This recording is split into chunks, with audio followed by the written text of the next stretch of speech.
Hey, Drew Belivas on Sean Rob.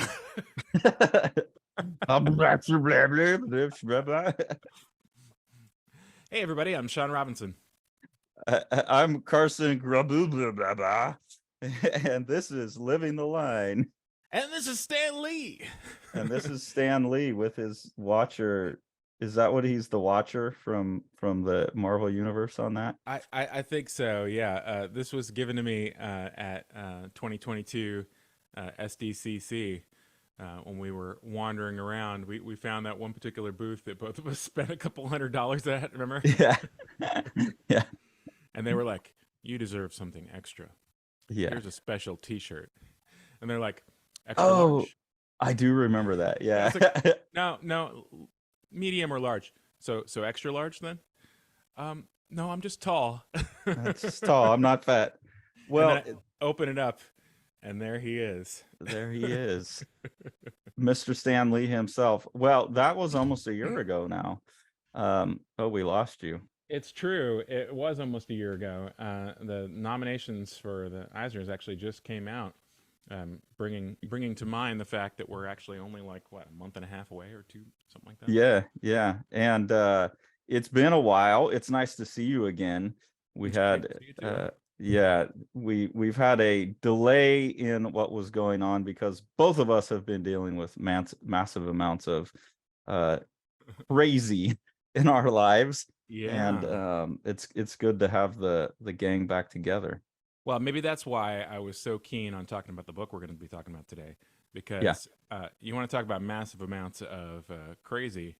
I feel like Craig Thompson has got the main line.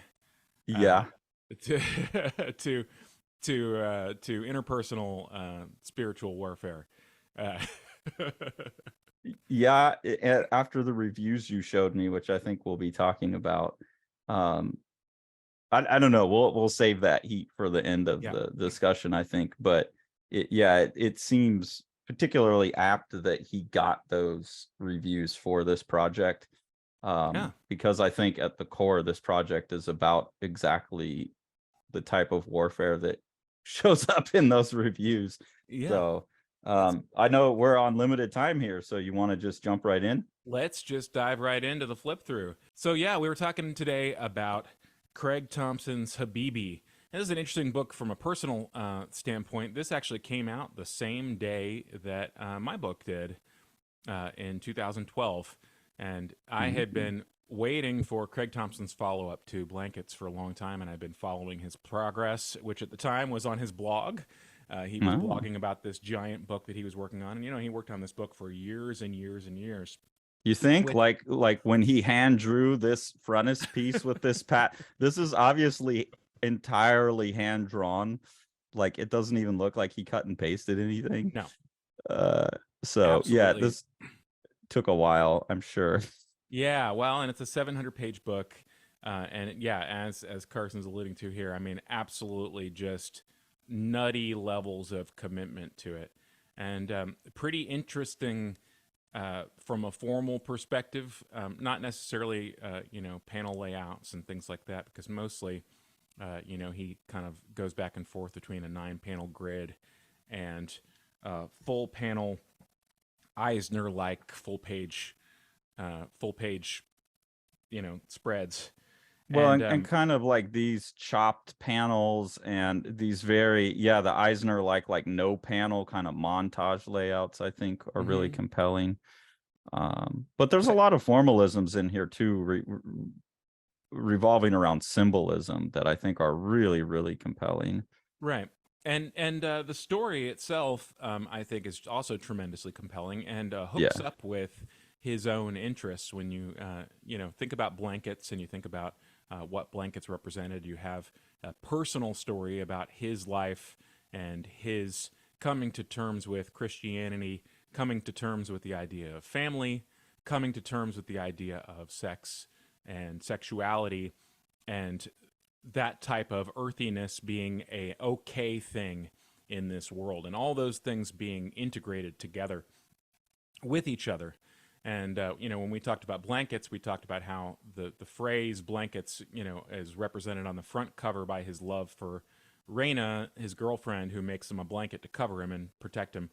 And on the back cover, by his love for his brother Phil, Mm-hmm. and you see the blankets of snow and the places that they played and everything. And there's a big theme in the book, and all of those things in Habibi come together in a fictional context, having moved the cultural context and having moved the religion to a different place. So this most of the book takes place in a fictional country in the Middle East called Wanatolia, and Wanatolia,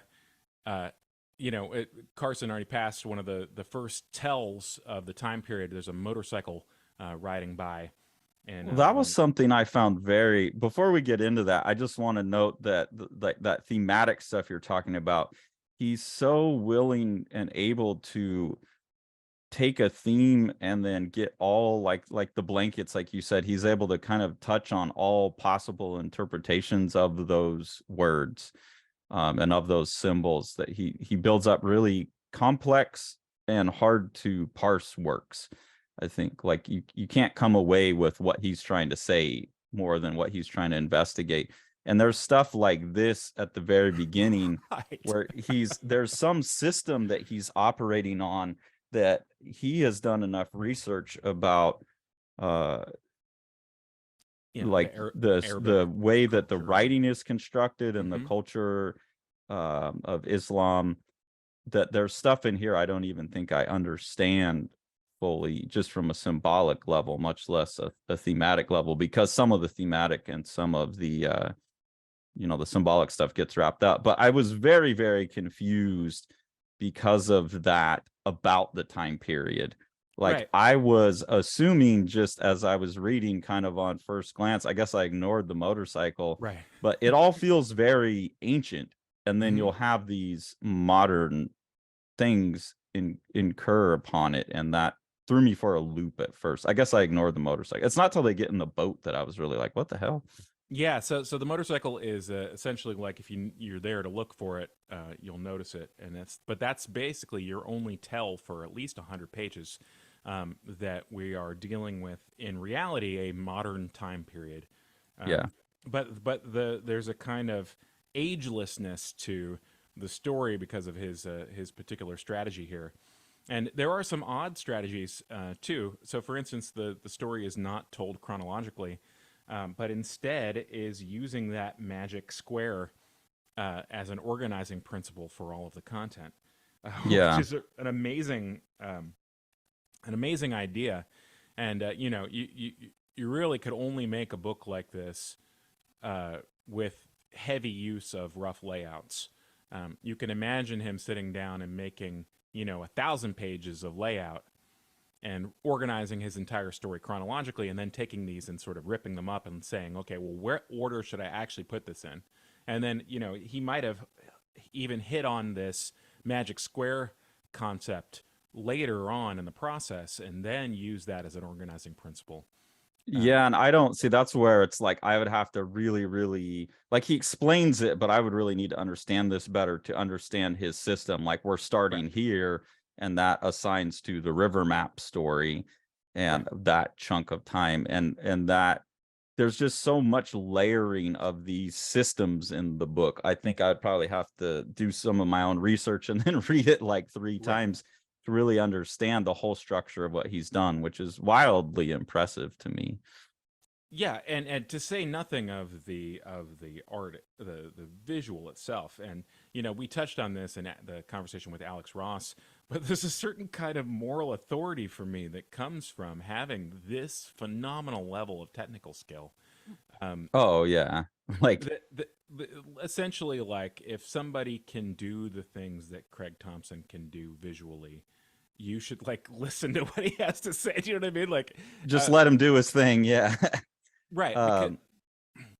But the problem here is, I know you want to get to it, and we'll just establish it right out the gate as we're talking about the story, is the content of the story is difficult for a lot of people. And he received pushback for that because, like, you get to page 13 and you've already got a girl who's been sold into marriage. Right. So she's basically being raped by a much older man. right out the gate. So that's uncomfortable. And that theme of like rape and prostitution and stuff plays out throughout the book. Yeah, And then go ahead. Sorry. you also have, I think you also have the Orientalist accusation, which is made worse by the fact that this is all fictional and the fact that, this is unsettled from time. Right. So he seems to be mixing up like, 500 years ago kind of aesthetics with a now. And I could see, so he's setting this all in this context because he is trying to see the world from the opposite or like from a different viewpoint. And he's trying to put himself, I think, into this main character, how do you say her name?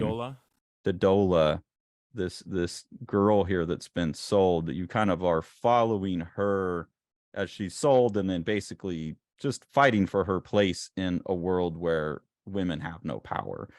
Right. Is like half of the story of the book, I would say.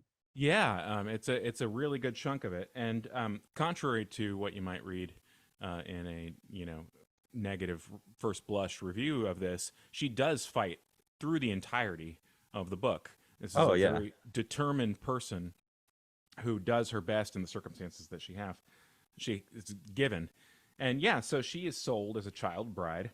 They don't tell us her exact age. I don't believe. Maybe it's 9 years old. I don't recall. So somebody too young. Somebody too young. Somebody who has a problem with this being depicted in fiction. I would wonder,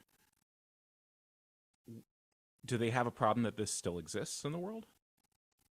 Do they have a problem that this was a norm for thousands of years in lots of different places? So that was one of the questions I had is this still the norm?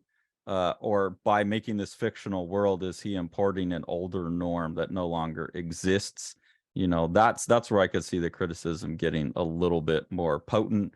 But I don't know. I don't know enough about, like, I don't know where this is supposed to be set exactly, because it's pretty much like Islam, but there's some sense of like India in there as well. I think there's like little hints almost of like Hinduism showing up in places for me. Interesting. Yeah, there's a sort of cross-religious aesthetic that has all the Abrahamic faiths, represented in different kinds of ways and different stories and such. But yeah, right. So I don't know where to place it in the world. So then I don't know where, because it is a fictional place, I don't know where to place it in terms of like cultural standards. Still, like, is this still a normal thing in a certain part of the world? But I don't know what a part of the world I'm supposed to be in, so I just have to like, okay, whatever, doesn't matter. It happened once.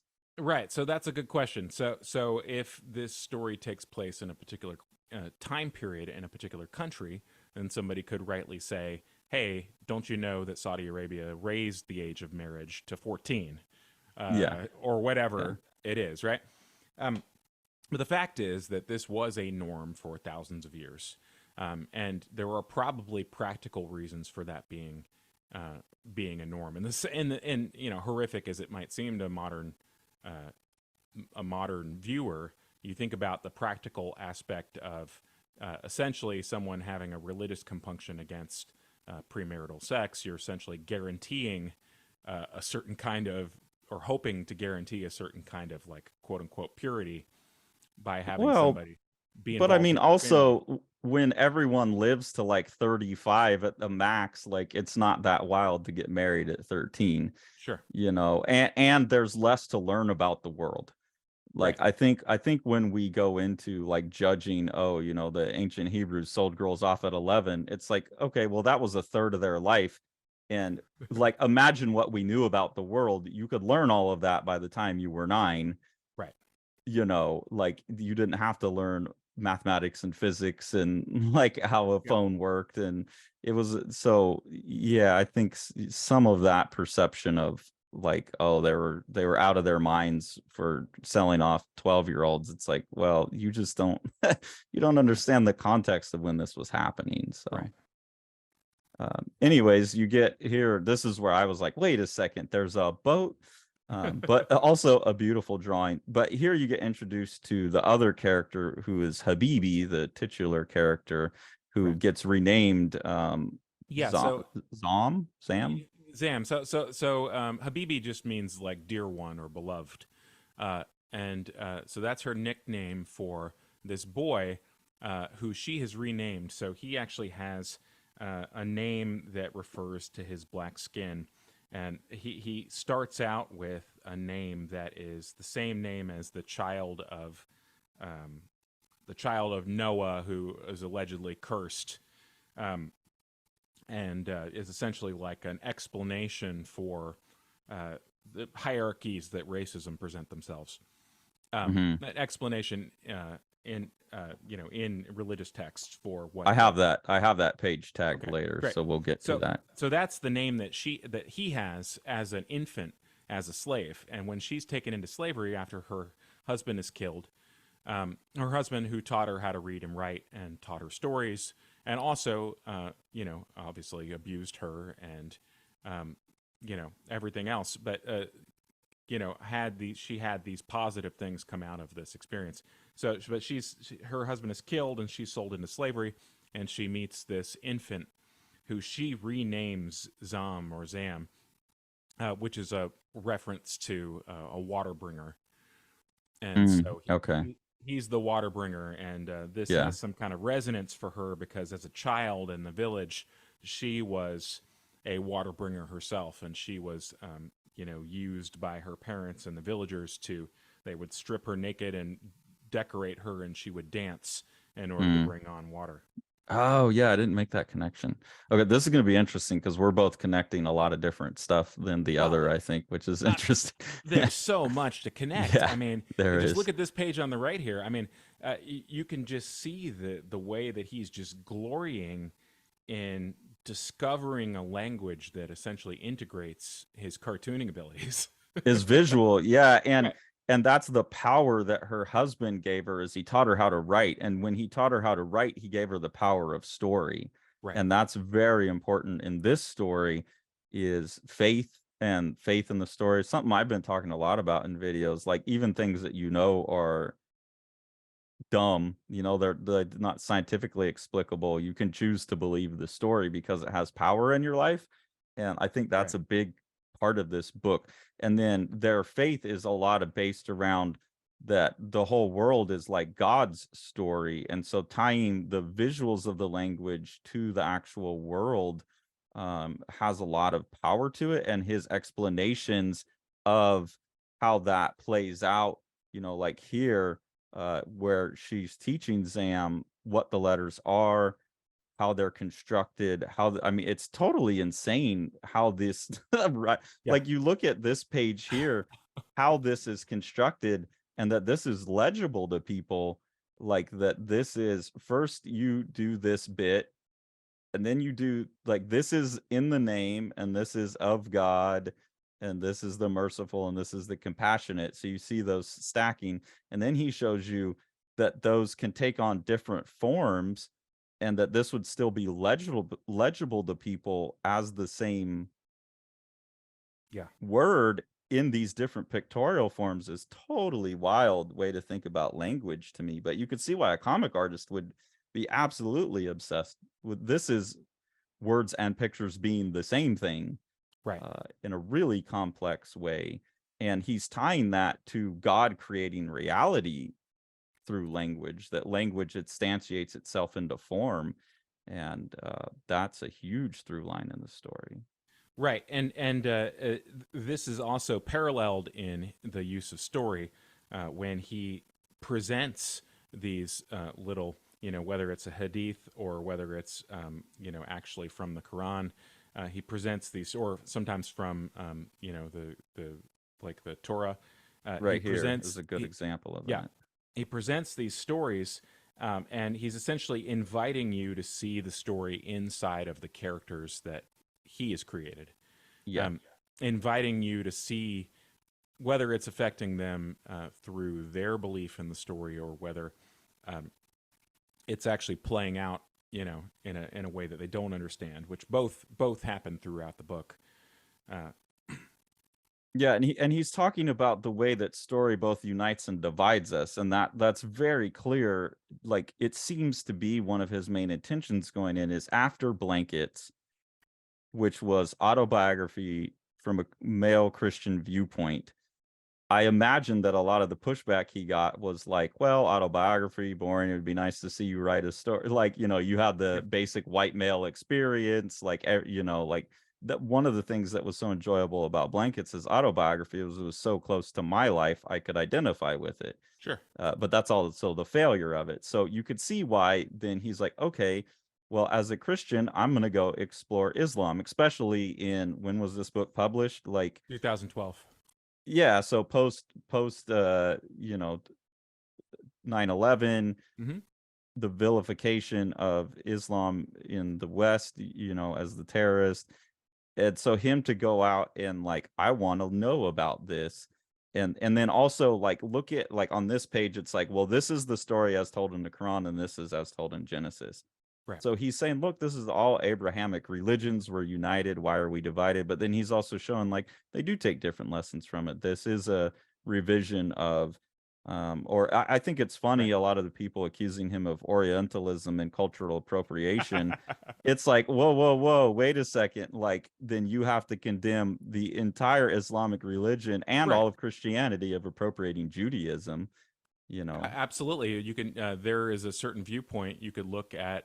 Essentially, anything past the Torah as religious fan fiction. Yeah, yeah, and he's putting that in here as a uniting and a dividing Mm-hmm. feature. And I'll show you actually this page I'm on now. I hadn't glommed onto it yet, but he's using the tree as a symbol for that throughout in a really compelling way. Mm-hmm. The duality. And anyways, we'll get to that later.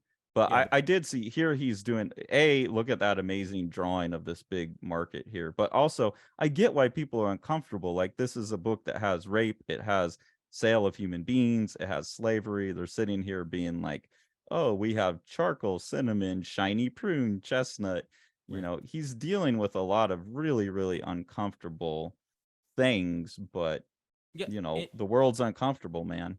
Yeah, well, interestingly enough, the source material or essentially religious justification for the religious or for the racism and essentially like a class divide by race is presented from the source documents in the Yeah, book yeah, itself. it is. And like I said, we'll get to that. Here's where I first glommed on to the symbolism that he's playing throughout. So he has now the Dola, Hmm. she's pregnant, and he's going into the symbolism of the womb and the upside down triangle. But then here you'll see instruction. Oh, I was like, what does this note mean? He's starting to play with the idea of the womb as having a tree shape.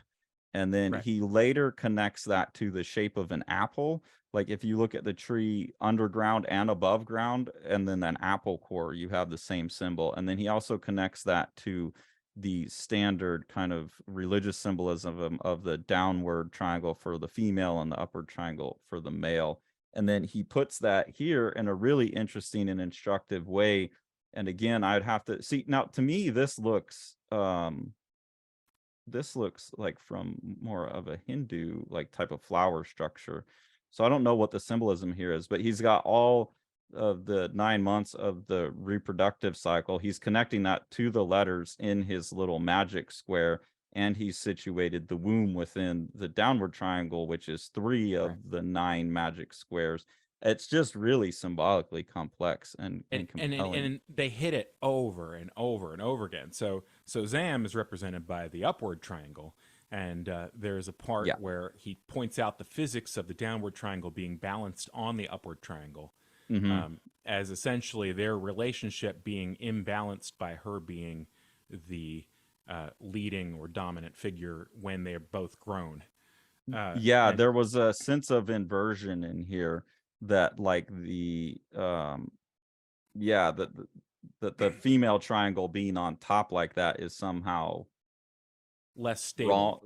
Yeah, there's something about that, like, and that's a religious worldview that I think a lot of people are going to be very uncomfortable with, but it's hard to necessarily blame the author for that because he's looking at the consequences of that as well. I also found on this page really interesting that the interpretation of Moses hitting the rock and getting water is she's seeing that as the milk coming from her breast. Right. And so he's really just going into, like, he's finding the symbolisms that are different than what he would have been raised on. Like, that's not something I would have ever got, but he's finding that in a different culture. And this is a sort of the ultimate in the self-taught cartoonist landscape, because he is not using stock interpretations of any of these given stories, which I think actually caused a lot of consternation for people who have the actual religious background. It's like, well, that's not the interpretation of that hadith that you're supposed to have. Okay. Similar in kind, it's a iconoclastic interpretation of many of these symbols. He's using them for the purposes of the story and moving them around and finding very interesting truths in there. But that's what symbol is, right? Like, it's so funny that, like, the people who attack it, you kind of have an implicit understanding of where the majority of them are coming from philosophically and politically based on the attacks that they make. And they're going to be saturated in cultural relativism. They're going to be saturated in the infinite interpretability of symbols and kind of all of those postmodern critical theory type of concepts. And then when he employs them, it's like, well, you can't do that. You can't endlessly reinterpret symbols. You can't come in from your Western cultural view and appropriate, but it's okay that, everyone appropriated Judaism. There's just these hypocrisies in the criticism. And I feel like he's very intentionally poking at all of those hypocrisies and very intentionally, talking about the problems of those divisive type of worldviews versus the reaching out empathetic worldview, which they all say they want, but he's actually doing, and then he gets lambasted for it, right? Well, he's trying to see the world from the viewpoint of an Islamic woman, right, as a Christian male. Dadola actually makes that explicit. At one point, she tells a story to comfort Zam. No, she tells a story as she's coming out of a fever dream, much later in the book, and during the afterwards, everybody is like really charmed by it, and she says, "No, it's misogynistic, racist BS that is just intended to justify, the systemic racism of the." I was like, "Whoa!" I think I have a note on that one too. We'll probably get to a lot of these things. I found, here's another. So now you start to see his treeness, and they've talked about being able to figure out which, like, if you have a log, and you throw it in the water, the side that sinks is the one that was closer to the ground initially, because it's more waterborne, and so it will supposedly tilt. And so he has that here. When Zam is realizing his sexuality, you see that now he's been tilted one way. Right. Like, he's actually, and he's been tilted towards the grounding aspect, which in this symbolism, the inverted symbolism of this is that the female's the tree up top and the male's the root system underneath. Right. And so Zam's like tilting towards the root system, but it also puts that fracture right there. So it fractures the two of them because he's now become sexually active. So where they used to be able to take baths together when they were younger, now he's sexualizing her body. And I think this is also Craig Thompson acknowledging one of the criticisms throughout the book, is that in trying to put himself in a young Islamic woman's mindset, he put himself into a sexy young woman so he could draw sexy young women throughout. And I think he's acknowledging throughout, especially with Zam's self-castration and all this stuff, he's kind of grappling with his own sexual desire still, because that was a big thing in Blankets. Like, there's still this resonant Christian guilt about sexuality, and then he's got this character here that gives like like psychedelically good blowjobs. These guys in the desert build a whole mythology because she's so skilled as a prostitute. Right.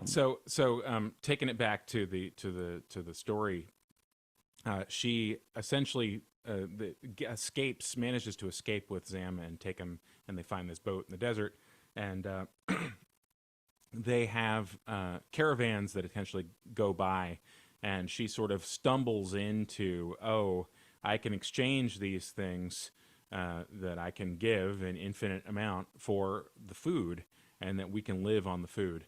And it's still Zam's job to get the water, but her job is to get the food, and she's hiding this from him. Until she's unable to hide it from him when she's violently raped by somebody in one of the caravans. And here you see him getting water, and in the water he sees the language of God. That's another one of those images. And the ripples of water.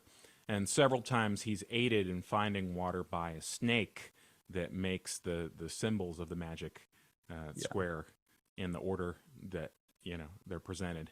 And here's the scene you're saying where he sees her raped, and that really causes problems with his sexuality. Yeah, you see that here. Yeah, the man grasping her arms is seen as on the previous page is seen as a tree, and he's grasping the branches of the tree, and then the branches of the tree are ripped off, and then the desire, Zam is essentially being, both of them are having their desires polluted by the world.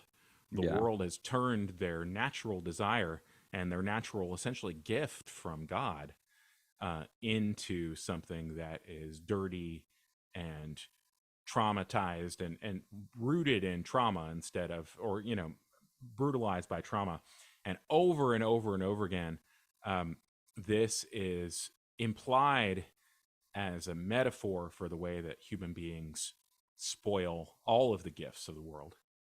Well, and it's that symbolism of the tree from the Garden of Eden. Like here you have, again, this fracture. Now this is in the middle of the tree, but it's cutting the top of the tree off from the roots and right at his genitals, which are later going to be cut off. So you have the trimming of the tree, basically, this disconnect between the two. And then he ties that to the eaten apple as well. But if you look at the apple is, that's the tree above ground and that's the tree below ground. And yeah, he's talking about, moving away, and I think only seeing it above ground or below ground, especially only seeing it as above ground as part of that cleaving that's bad rather than the cleaving that brings you together. It's that thing that keeps you apart. So I think he's very, very much intentionally investigating that as a theme in the book. And so it makes the criticism extra funny to me, or extra sad. Yeah, I mean, you have such a poignant story, and contrary to, what somebody might think, I think this is an extremely personal story. I think that all of the conflicts that we found in Blankets, essentially, memoir where some of the most potent things happen right off panel. And the explanation for so much of the book is essentially hidden from us. We've essentially, he's able to make it much more explicit in this fictional context. I think so, yeah. His own struggles with sexuality, for sure, are on the page. But he's doing that while he's also trying to learn to be more empathetic. Right. And here's another, I'll point out, here's another above and below. When the roots get rotten, the top is going to die. Symbolism throughout. And then he's talking here about, this is the world of men. My body is still a commodity. And you have Zam in the bathtub worrying about his own sexual interests in here. And then here you get the trees kind of reflecting, and the kind of passion of the fire burning up that Zam's struggling with. He's struggling with his passion for her. Like here they're sleeping together and he's dreaming about having sex with her, or dreaming about raping her, because that's all he's seen of that. That's and you could see that he's horrified about it. Essentially, like this is his trauma has displaced his normal response with the horrifying thing that he saw and witnessed and was unable to stop. And so he is learning to associate his own feelings with violence. Yeah, and also like with horrible guilt thing. and all this stuff. Right. Yeah. So anyways, moving the story forward, you start to get introduced to these cast of basically, I don't want to call them like transsexuals, but there are eunuchs who are dressing as women. Yeah, But I mean, it's essentially like I mean, I forgot the name that they use in there, but it just feels like it manifests different in their culture than how we manifest. Like when you manifest that in our culture, you're talking about someone who literally thinks they're, of the other sex and they're doing chemical things. These are people more who have, like, some of them are choosing to do it for spiritual reasons. Like Zam is tempted to, well, he does cut off his genitals for spiritual purposes. So some of them have that. Some of them seem to be, gender dysmorphic, and some of them just seem to be ex-eunuchs, slaves who have had their genitals cut off, and so they've been kind of put into this like ladyboy category. Right. And they use that as a social way to support themselves. So they'll go to events, make a bunch of noise, like quote unquote celebrate, and then be paid off to go away. Yeah. And so Zam gets connected with them eventually.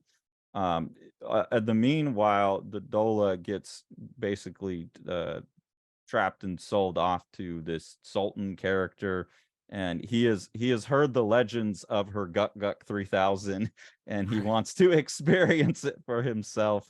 And so he makes this deal with her that, what is it, like, he's basically like, I get bored, and if you can keep me interested for a certain amount of time, days. 70 days. Well, at first it's only 7, right? And then they level it up to 70 or 70. I don't know. It's 70 days and then 70 months or something like that. But like, can you keep me sexually interested? Otherwise I'm going to kill you. So you get a bit of a 1001 nights type of thing going on in the story. Right, which seems to be, one of the strongest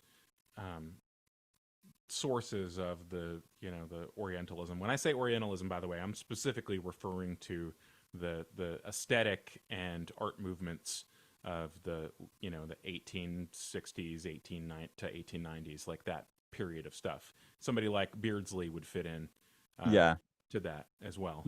Not the political accusation in the negative, but just an acknowledgement of a art period, which has political accusations levied against it. Sure. And here you see some of that. They're in the baths, right? They have the eunuchs, they have the harem and stuff.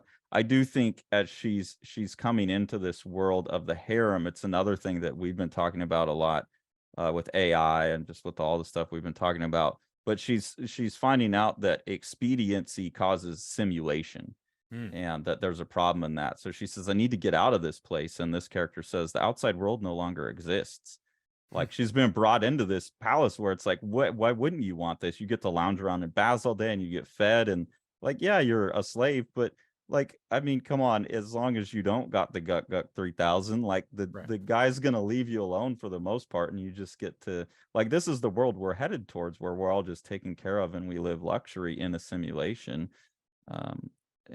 And they're not happy with that. It's a divorce, it's a cleaving from God's world, the world of God's language that they're showing, I think. It's funny that at a book this stunning, we're not actually talking about the art very much. But I mean, because it's so thematically rich. It is, but he has an unbelievable command of line art. I mean, there's no way to do this justice on a camera. I mean, you have to get this book. You have to hold this book in your hands. You have to like experience the textural work that he's capable of doing. He's got such control. I mean, it's just an insane amount of control.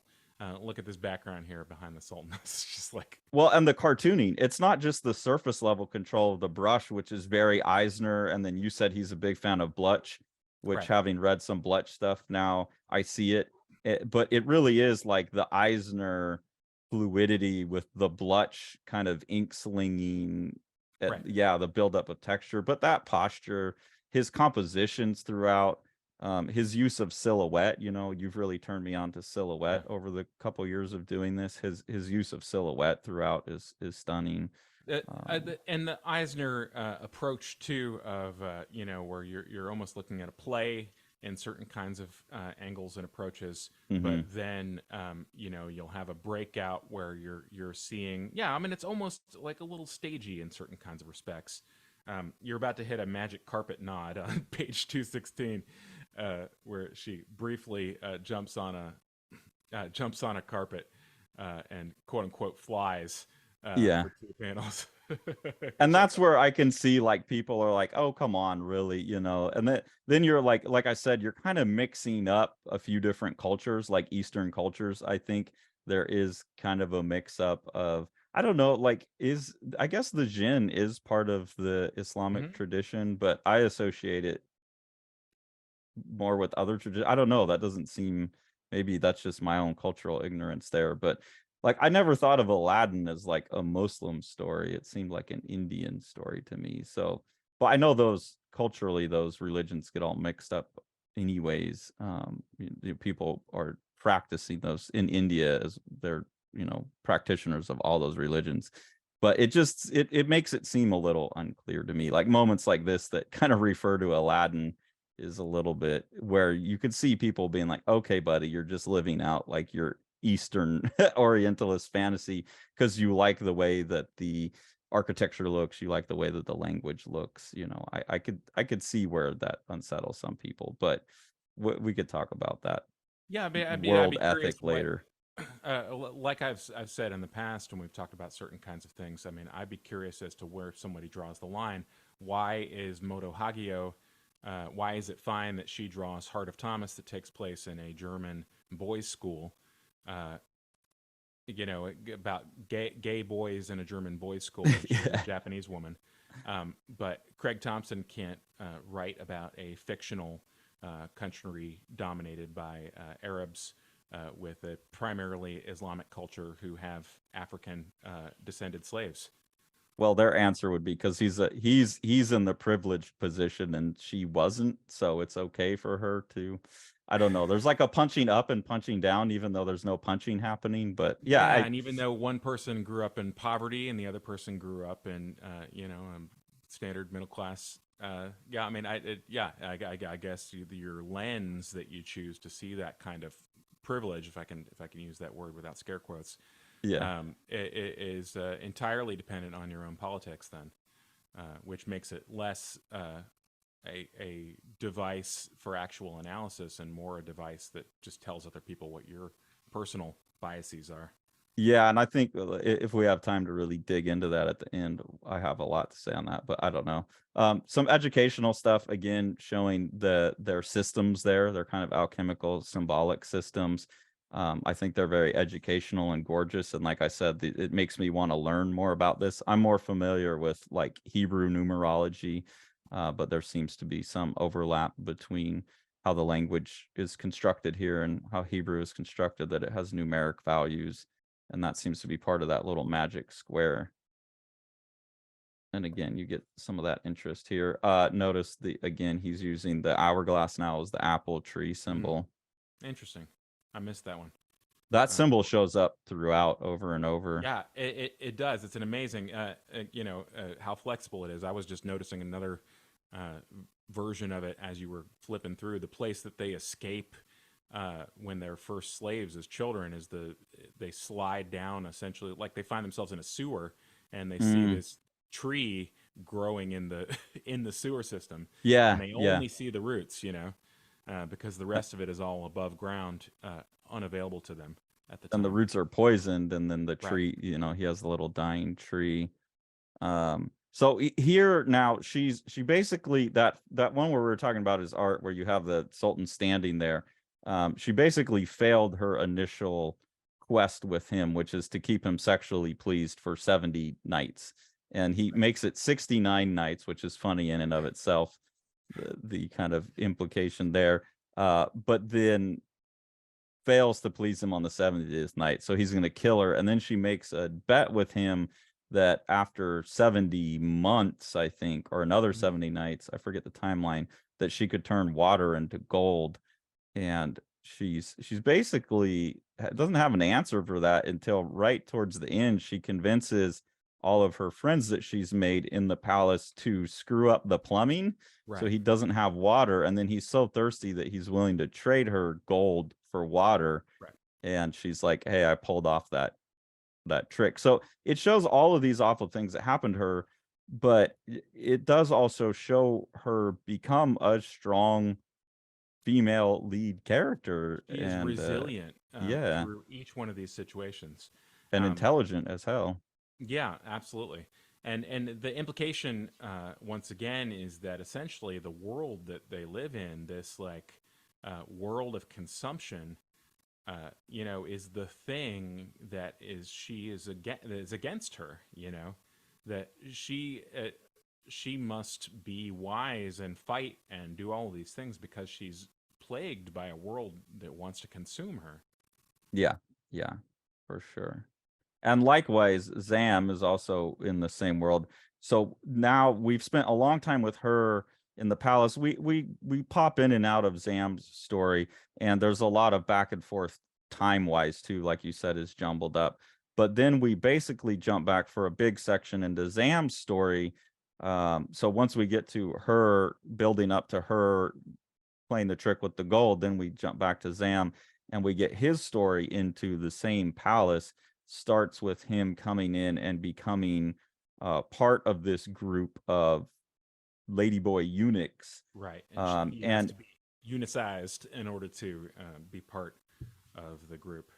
and he basically is not spiritually or mentally a eunuch at all, but they No. convince him that because he's so guilty about his kind of sexual attraction, especially to Dodorla, uh, then he's very guilty about sexuality. And when this character here gets a hold of him and says, the rest of us were born as males, but God gave us feminine spirits. Right. Society rejects us, but this is because we're but here in this house we're accepted and we're beautiful.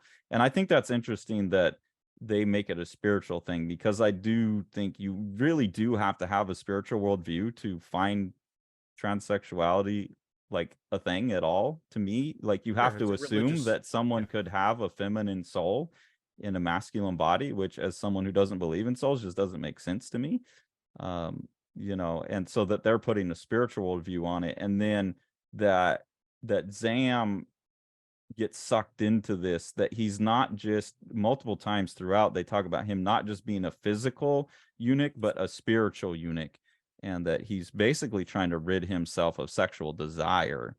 That he's not a effeminate soul trapped in a man's body. He's just someone who's guilty about his sexual desire.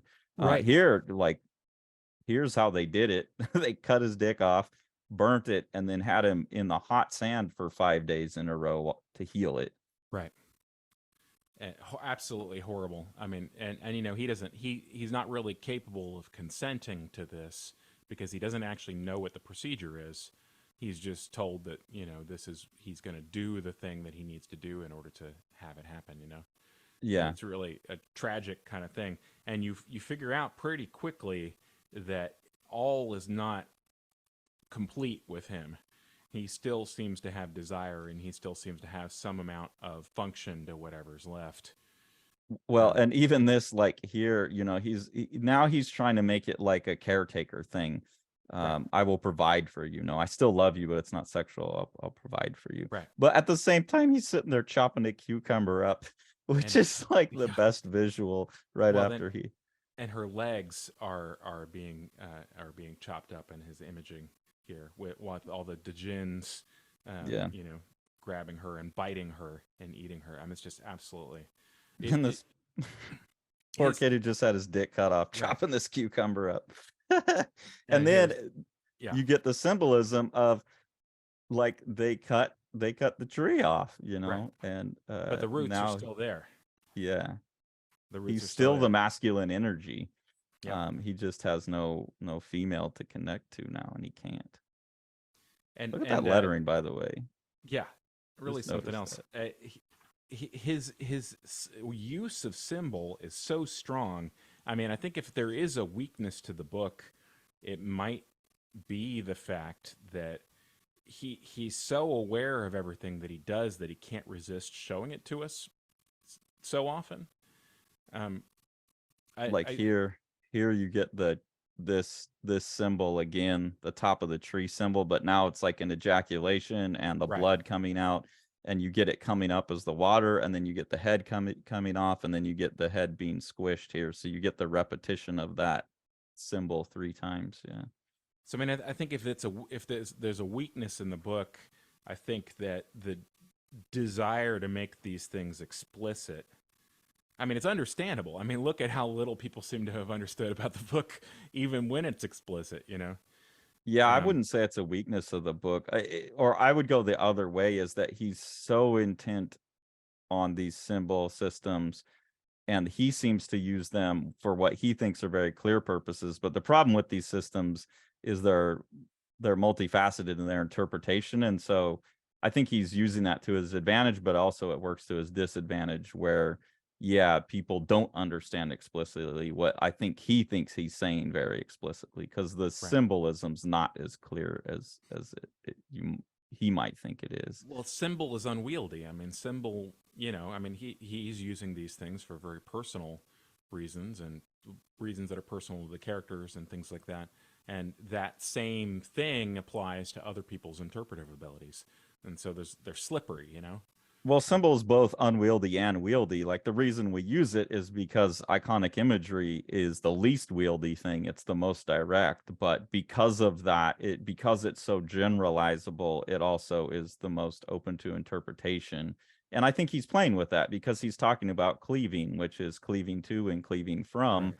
right. And the symbols are the things that both cleave us together and fight. So I think part of what makes this book so difficult is that he understands that there's not an answer. He understands that there's a theme to explore, and he's not trying to lay down a particular lesson. I really feel like this book is him investigating, Mm-hmm. continuing on the themes that were in Blankets, looking at it from another light. I'm really curious to read Ginseng Roots now to see if and how these themes carry on.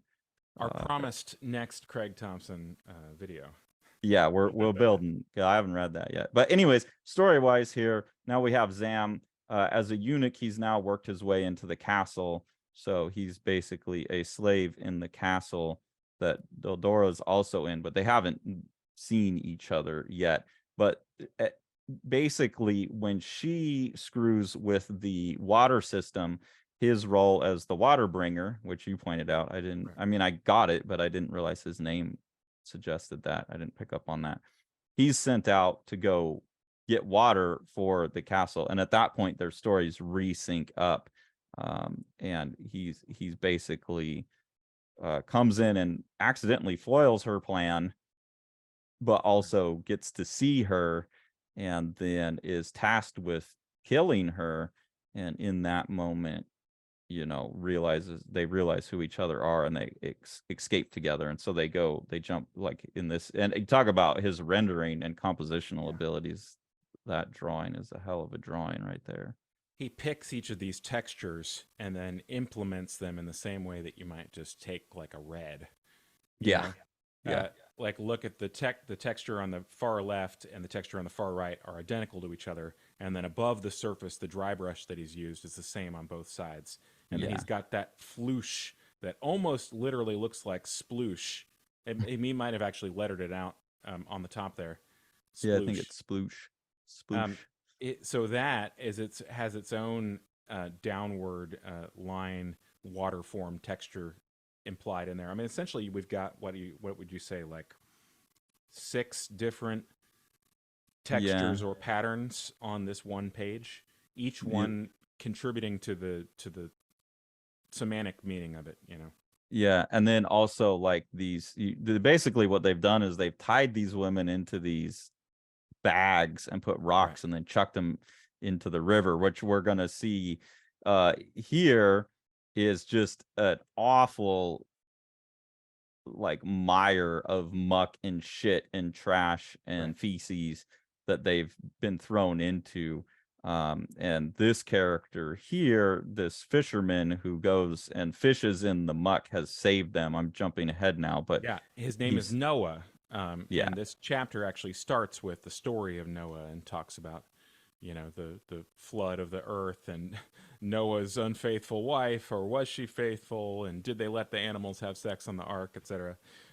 yeah, um, which is funny because like Zam's asking, she's telling Zam those questions in the past, or those stories in the past, right? And he's asking the questions that I'm sure young Craig Thompson had about right, the animals, you know. So he's still, this is someone like I get it. I'm sympathetic to it because I was raised in the Christian worldview, and he was as well. And it seems like he broke away from it in Blankets. And then it seems like that's part of his breaking away here is like, I did the same thing, right? Okay, well, I need to go read the Quran. Like everyone's telling me what's in the Quran. It's an extension of the religion I was raised in. I should go know what that is.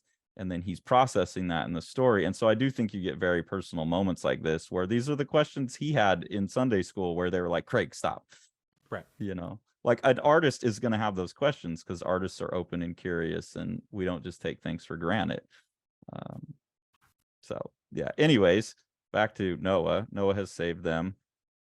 Noah has built a water purification system of his own design inside of his shack, and is able to use that pure water to help them and also help other people who he encounters in his daily routine.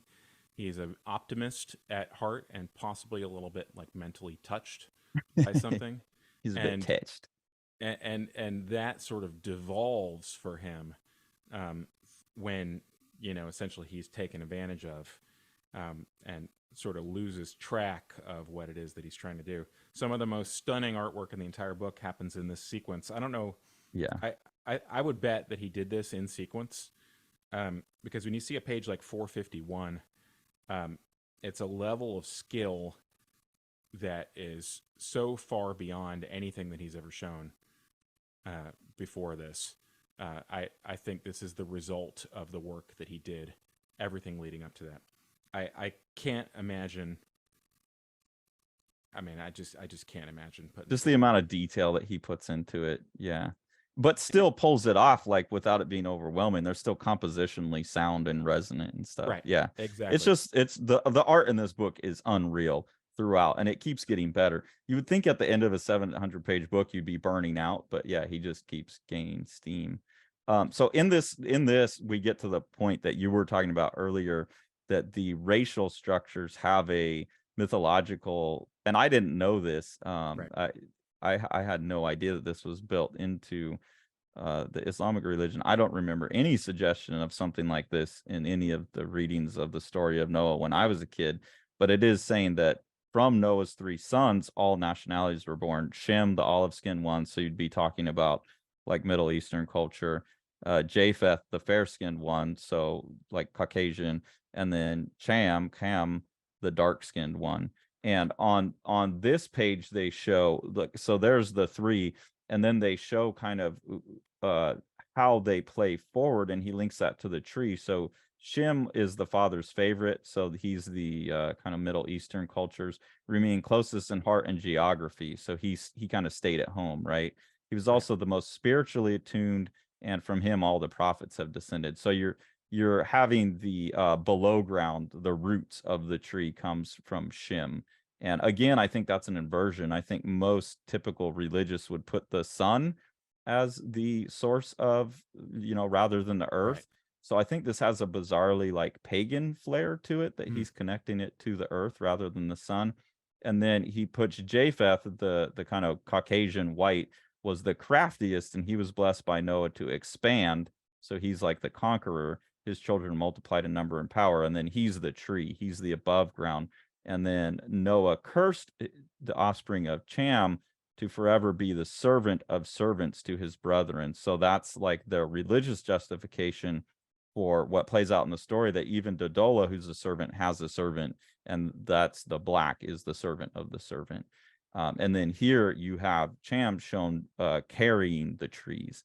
So like this is the root of the tree, this is the top of the tree, and then religiously, like the blacks are just left to carry Yeah. the fallen Right. branches of the mess we make. Yeah. It's pretty interesting.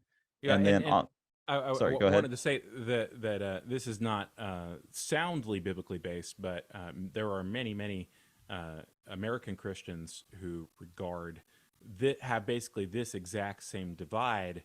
I believe being the sons of Adam though, instead, or no, it's Cain and Abel.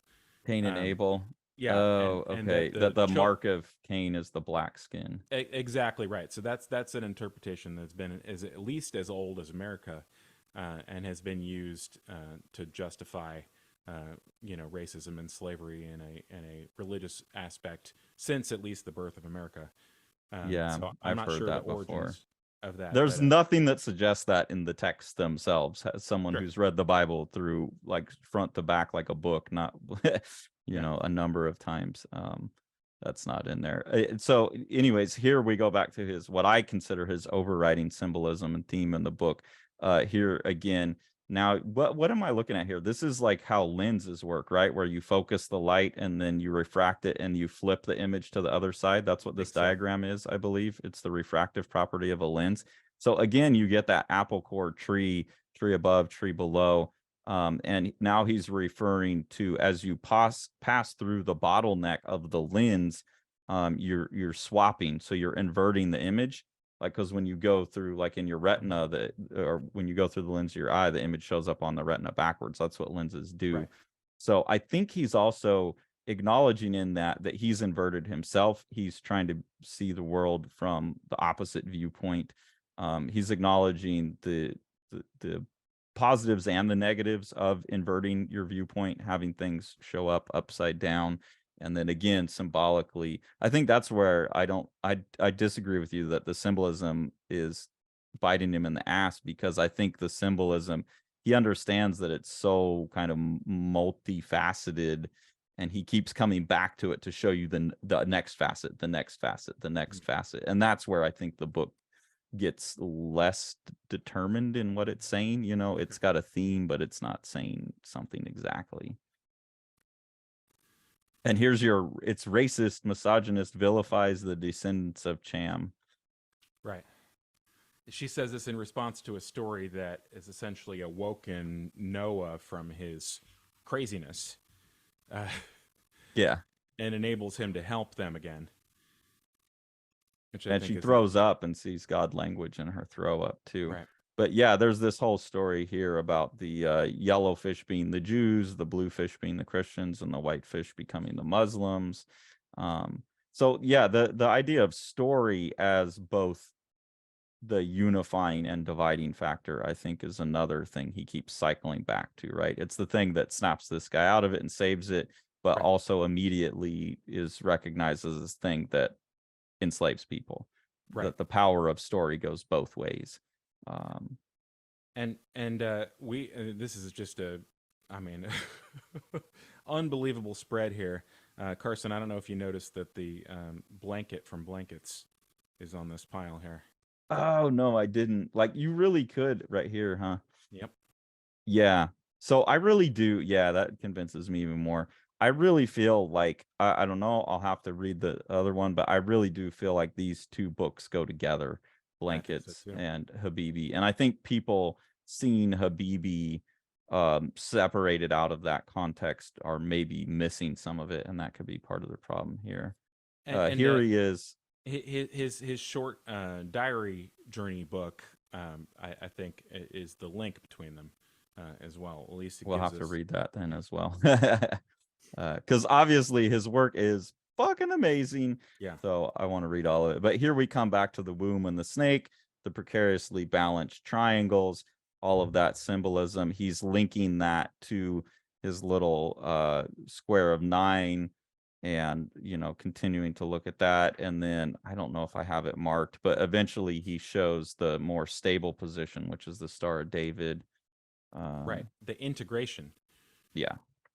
Instead of keeping two overlapping shapes instead of one balanced on top of the other, but having those integrated, having those being overlapped. And so I think this is the part that really maybe shocked some people. This high-rise towers. Essentially now, we've got, this is a water bottling plant, which is amazing after all the water metaphor that we've had so far, to have these plastic containment units, that will be here for thousands of years. The implication of all the time shift stuff to me seems to be that these themes, these struggles continue no matter what details have changed. That essentially, like, as we rush forward in time, all we do is get more efficient at the way that we destroy things and the way that we use up the resources that should be infinite. The things that should be able to provide us with wonderful world. It's what's sociologists call the tragedy of the commons. That when you make something free, you're essentially dooming it to destruction because people will use and use and use it. Zam, his great power as a kid is when he finds the clean water and he's the one who's willing to sell it. The other people are like, well, you can't sell it. It's God's.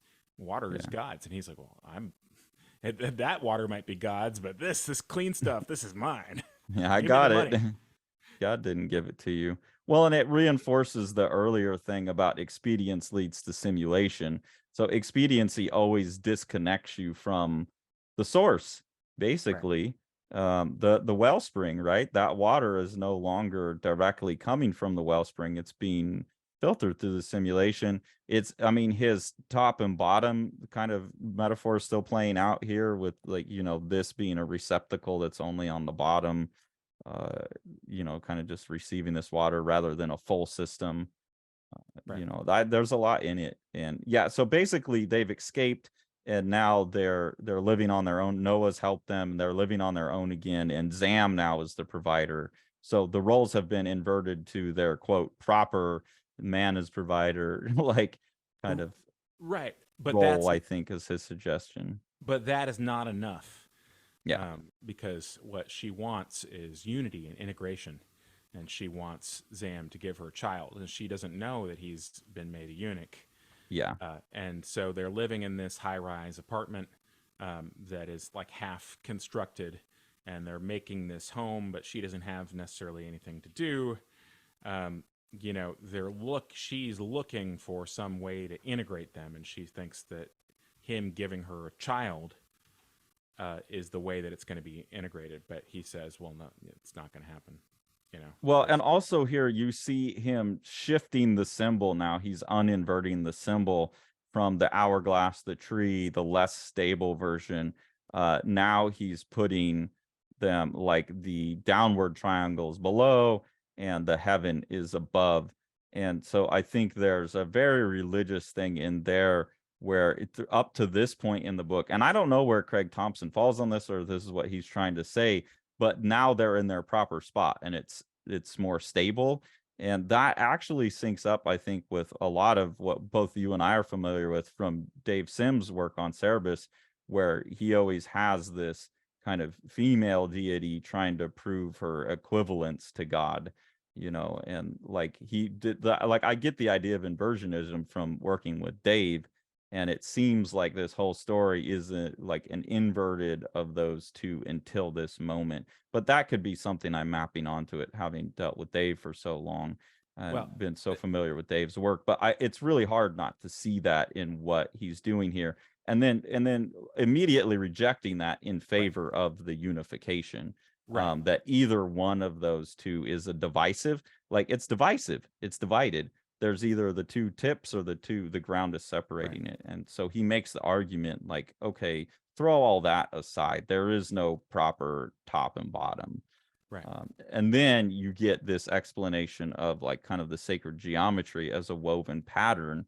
And I think that's a very healthy view of reality that he's presenting as well.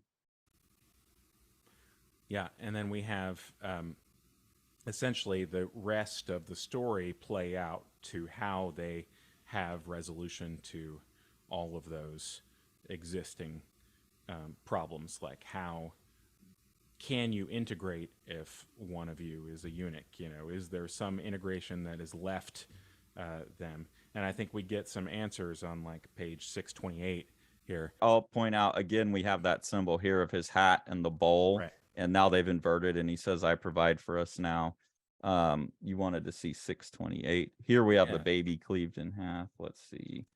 Where we have them embracing each other in time, and modern Zam, embracing her, her embracing the younger Zam, who's embracing younger her, who's embracing infant Zam.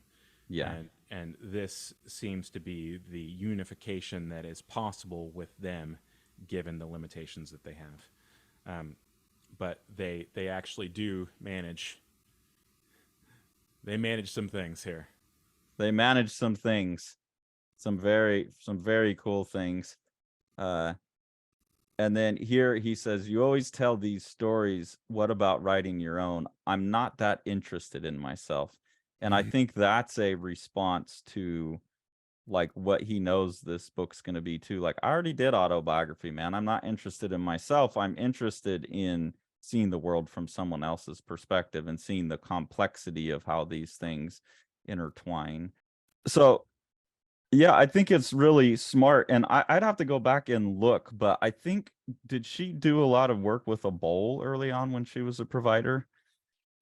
Yeah, there's some of that. Yeah, that's a good question. You Like, know, I there's just, the jug. The jug shape is similarly bifurcated. There's the jug of water that she has, both the Sultan's place and also the jug that he carries well, in in the the tub desert. that she puts him in as well. Right. So it's kind of like that tipped over, but it makes the apple shape, and then the spilled water. So coming back to that theme. But anyways, that's the role that the reversal that they've had is putting it into him being the provider now. So that's where that's at in the story. And then, like you said, she wants to give him, or she wants him to give her a child, which is the basically the Star of David, right? It's the Right. unification of male and female, but also like God and everything. And then here, I thought this was like really, because by this point I was like really honed in on it. I'm sure I missed a lot earlier, but he says, "You need something I can't give you." And in the background, the framing of the house is this X pattern that Wow. makes the the two triangles on top of each other. And his proclamation of, like, "You need something I can't give you," actually slices through, makes that line right there that he's shown in other places. And I thought, God, that's just really, a stunning little easily ignored bit of symbolism. And I think it's purposeful. Yeah. It's hard not to see that as purposeful, but it Well, could just be that he's so far in at this point. you're hitting on the thing that I was saying about the authority that comes with having drawn like this and drawn for this long. He, as a cartoonist, is laying this out and creating this room, and then experiencing this room in a way that is fundamentally different from the audience who's taking it in, because Yeah. he is making the thing. This is an invented environment. Every little bit of this is invented. That X, in addition to looking like that shape, actually even looks like the interior of the hard hat, Yeah. that's creating that shape earlier. So like this is almost like the support structure for the hard hat. I mean, it's just nutty. But like if you draw that, I mean, it's similar to how he's got all of these sort of decorative motifs, and then he starts breaking out the decorative motifs as symbolic motifs instead. Yeah. It's just such a, it's like the decorative motifs, right? It's kind of this infinitely symmetrical. You have both like bilateral symmetry, radial symmetry, kind of like five-way symmetry. I mean, it just kind of unfolds endlessly. And I think with this type of patterning especially, I've always found that the reason that stuff works so well is it's the closest you can get to a visual representation of what we think about when we think about God as like the uber genius Yeah. creator planner, The right? secret, the sacred geometry. This is what they used to call sacred geometry. That you'd be able to find some kind of hidden pattern that would explain some huge aspect or reveal some hidden aspect of the world. Funnily enough, it exists, right? Yeah. In the spiral of the double helix, or the interior patterning of a snail shell, or you know. Yeah, that kind of fractal unfolding. But see, the thing is like, I think these type of patterns represent the limit of our perceptual capabilities. Like when you push Mhm. past this and it gets a little more chaotically organized, we think, well, it's just nonsense. And that's a limitation of us, rather, it's just Right. our interpretive ability. So I think this type of abstract patterning particularly does a good job of representing God, because it's like the limit of where a human can conceive something's ability to manage complexity. Mm. And past that, it gets like too complex for human understanding. Right. So like God would be too complex, but this is like as close as we can get of a visual representation and still process it. Past that, you just get like white noise. And I think he's very well aware of that, and it kind of balances that, saying he's right narratively on the boundary of complexity as well. Right. To where you feel like you're getting a hold of what he's saying, and then it slips away from you. Well, and visually, he does the same kind of trickery, like that scene, those scenes before, the infinite garbage. But Mm-hmm. they're always organized in a way where your eye can still detect it. You can still look at it on this low resolution image from your camera, and still perceive what it is that's going on because of the way he's organized the information. Yeah. So and then here he's making that explicit with the curve of the body. And And organizing, he's showing the pareidolia, right? Because that's what right. we're talking about, is your ability to organize noise into signal, and that's what language and that's what story do, right? It's our organizing, it's our technology for organization. And then he even plays a game of pareidolia here, where he again goes in and very explicitly spells out initial, medial, final, joined, and kind of tells what the word, I believe he's writing Habibi, right? Right. He's writing the word Habibi, which is the beloved one. And then he takes that form, this right here, and imagines it as her and her blanket, Right. to go back to blankets. And so playing those kind of games throughout, I think, is just it's just so thematically on point all the way throughout. And then you flip the page, and now he's got her in a different letter form, but then he reiterates the womb tree form here, Right, with with the her post. and Zam, and them having exchanged babies. She's imagining her associate, I mean her slave, but they don't have that relationship, as the actual mother of her biological child, and her as an analog for Zam's actual biological mother. Yeah, that she kind of like raised her child in spirit, and she raised her child in Right. spirit. Yeah. And that's where you get this kind of cultural overlap too, right? Like Hmm. they were able to put aside that, oh, well, she's a black slave and I'm Middle Eastern or whatever, and like raise the Yeah. child nonetheless. So it's that connection through love again. And then you have this really, really intense scene called the Orphan's Prayer, which is all just text. And this is Zam considering jumping off of the dam. Right. Like he can't fulfill her wishes, and so he's gonna jump. And this is like him praying. And some of the stuff in here is just really intense. Like how and on point for the theme. Halves desperately searching for a missing counterpart. What choice do we have but to construct an ideal, an idol to impose on the beloved? And I think that's both in terms of human relationships, but also him on his what I'm assuming is a search for religious truth as well, Right. as he's starting to realize that spiritually we feel unresolved, and so we invent God, we construct an ideal, and then we impose that on So ourselves and our beloved. that little bit, by the way, really reminiscent of a similar bit in the play turned movie musical Hedwig and the Angry Inch, Mm, which came out a couple years before this, that uses a similar kind of motif, the missing piece. There's a Greek underpinning for that, the missing piece motif as a theme of love. And a similar book or a similar piece of art, in that it would never ever be made today without being just massively controversial. Similar because it asserts a sort of primeval meaning to man and woman, or that sex has a significant kind of meaning, which I think is part of the pushback that maybe this book has gotten.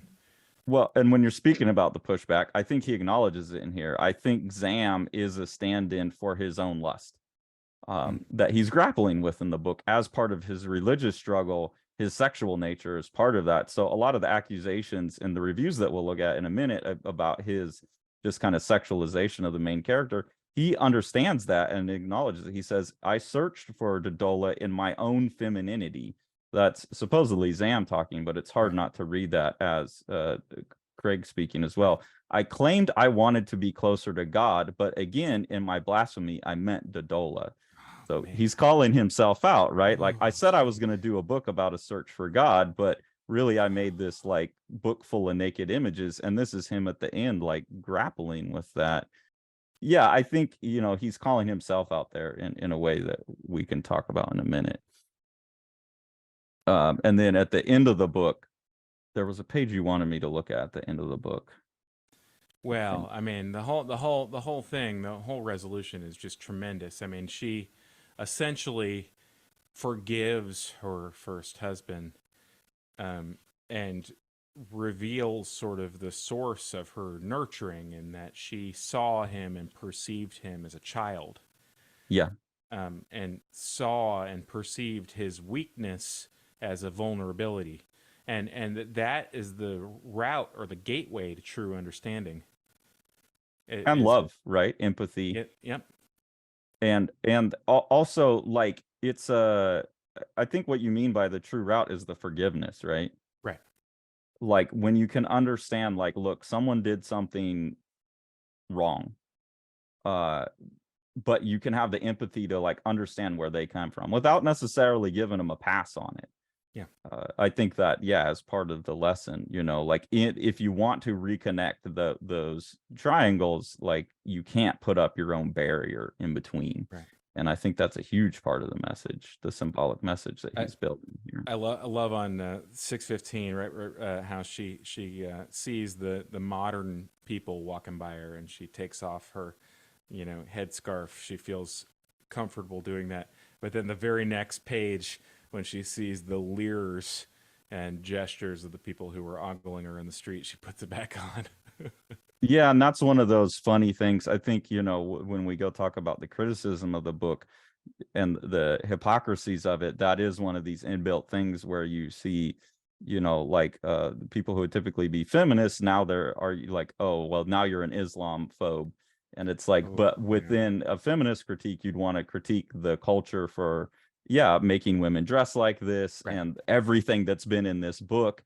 But then at the same time, there is this, like, you know, she's choosing that. She's choosing to behave modest, to not draw that attention at herself. And so within that, you know, it just all kind of, he's pointing out all the different ways that all of these things that that wound up getting levied against him fall apart.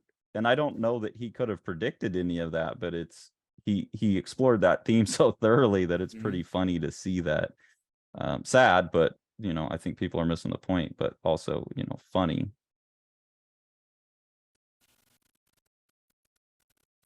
And then we have the orgasm and satisfaction.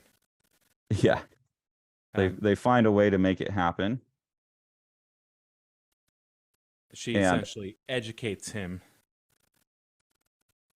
Well, and I like here, it says that they say a man's inspiration is visual, but for a woman, it is narrative. I don't know. I think that's a pretty strong generalization there. But I like that it's like leaning into the narrative aspect. And I think it's also suggesting that he's learning the narrative pleasure, you know, that there's more to it than just the pure physical sensation, that there's some kind of greater connection that they have. And then he goes into that with this diagram here, which again, I don't think I fully understand what he's saying with his little 9 squares there. Somebody's winning this top triangle. Here's a little stronger. But yeah, I think it's it's such a masterful book. It's really well done. I'm glad that in the back also he puts some of this like almost addendum stuff. Like here again, he spells out Habibi, and then he has a significant amount of notes. Well, not a significant amount, but he has some notes in here that tells where he got the stuff from. Because I was wondering as I was reading, like how much of this is him making up stuff, and because once I realized that the whole scenario is fake, it's not based on a real person, it's not in a real place. I wondered how much of the mythology was correct, and so it's really nice that he put that in here and gave it some context for me, because otherwise I would have been much more skeptical about the whole thing than I am in the end. You know, I think that one of the things we didn't really kind of hammer home here, but is the character's analog to the world. And as I said, if you perceive the world itself as a place that human beings should be able to be successful in, and that it is filled with bounty and beauty, and it is there for our taking, but then the tragedy is that we misuse it in a way that cuts off access for others, you know? Yeah. And that is essentially could be mapped onto the body and onto sexuality as well. That, you know, we misuse or have misused the pleasure, and, you know, treat it as a resource to be drained, in a way that cuts people off from the actual, you know, intent and the actual value. I think we didn't really hammer that home when we're reading, you know, talking through the book, but I think it's a really important. Well, that goes back to the expedience thing, right? It's like you can take the easy route and live in a simulation if you want, but you're going to cut yourself off from the thing that's worthwhile, whether it be like you're going to kill the roots, you're going to cut the tree off, you're going to, you know, like all that kind of cleaving and severing that he has built in the book, I think is that disconnect. And like what you're talking about is sex as expediency, right? It's not as an experience, or it's not to create a kid, it's not to create this unity of two beings, it's not even like to make a personal connection between two people, it's like just to get your nut off. Yeah. And like when our entire culture treats sexuality that way, yeah, it turns sexuality into expediency and like a simulation thereof. And like that, I don't think we need to extrapolate on that any further. That's pretty obvious. Yeah. And so I find this book to be deeply moving, deeply human, and incredibly ambitious. I mean, absolutely incredibly ambitious, and beyond the technical ability that is on display here. I mean, which in and of itself, I mean, would make, you know, we talked about Will Eisner, would make Will Eisner weep. You know, you never imagine, God rest his soul, Will Eisner would never have drawn the garbage patch with the murky water coming in here, because it just, you know, for both he takes all of like Will Eisner's kind of mood and his ability to tell a story and act, and he just, I mean, as a writer too, right? Like you take Will Eisner's most serious work, and you know it's like not that big, and really for as good as those books are, they're not this kind of thing, they're not this rich. And I think he takes that legacy and just pushes it to where Eisner saw it like this. He couldn't do it. I think he was too attached to what he knew. And the industry was so significantly structurally different as well. I mean, you know, this is also a unique opportunity of somebody who's essentially financing their dream through the success of their previous graphic novel, you know? Yeah. Well, and I think it's also, I'll be curious to see, but it strikes me that Craig Thompson is someone that probably needs to be evaluated in total. I mean, you've got a 700-page chunk of a book that we just spent over an hour evaluating, and that's fine on its own. But I think this exists in the bigger, like you've mentioned a couple times, it's a sister story to Blankets. And my suspicion, just looking at Ginseng Roots, is that he's going back to autobiography plus Orientalism now, and like that there's a bigger project here. And if people are failing to see this man's personal quest for growth Right. they're failing to see exactly what's going on in this story. I think you can see it as its own thing and still appreciate it, but I do feel like at some point I've got to grapple with this guy's work as a total, which is a unique. There's not a lot of people who the through line of the search is so clear to me just after reading 2 books. Yeah. All of this is very interesting, especially in light of, I would say, the campaign to negatively review this book, which, I'm calling it a campaign because I spent some time looking at this. I'm fascinated. I've mentioned Goodreads before on our channel. I'm fascinated by Goodreads because it's largely reviews written by readers for other readers. This is not like a forward-facing kind of like the public is going to see these reviews. People seek out Goodreads reviews because they like certain kinds of Goodreads reviews, and just to give you an idea, this book has been reviewed on Goodreads 3,814 times. That's a lot. It is an amazing amount. 3,814. So more than the amount of copies of Strange Death that have been sold are reviews of this book on one particular site, and it has a 4.0 rating out of 5. That's good. So 3% of those reviews are 1-star reviews, and 5% of them are 2-star reviews. And so percentage-wise, that makes up 8 to 10% of the overall reviews being supremely negative, numbers that you rarely see, right? So that's 4,000 people who disliked this so much that they wanted to leave a negative review. And the thing, it's very interesting to read it because it's such a ambitious book. I was so curious, like, what is it that is not connecting, And well, I know you and Brandon have told me a couple times, like, oh yeah, Habibi, like Craig Thompson got himself almost canceled with Habibi, and I hadn't read it in a while. I was thinking, I don't remember. I mean, I'm not the right guy to be determining that kind of stuff anyways, because it's way outside of the way I think about the world. But I was like, I just remember it being an astonishingly good book. I didn't remember much of the particulars of it, but so I was curious about that. And then you sent me some reviews and I was like, okay, now I'm really curious to reread this because I don't remember any of that. So if you could give us a couple samples, maybe. Yeah, and I want to talk about this because okay, so maybe we should take just the highest rated negative review. Oh yeah, that sounds which like a actually good idea. came out. I'm glad to hear that overall it's well rated. Oh yeah, and that's the thing is that the noise that can accompany this type of stuff,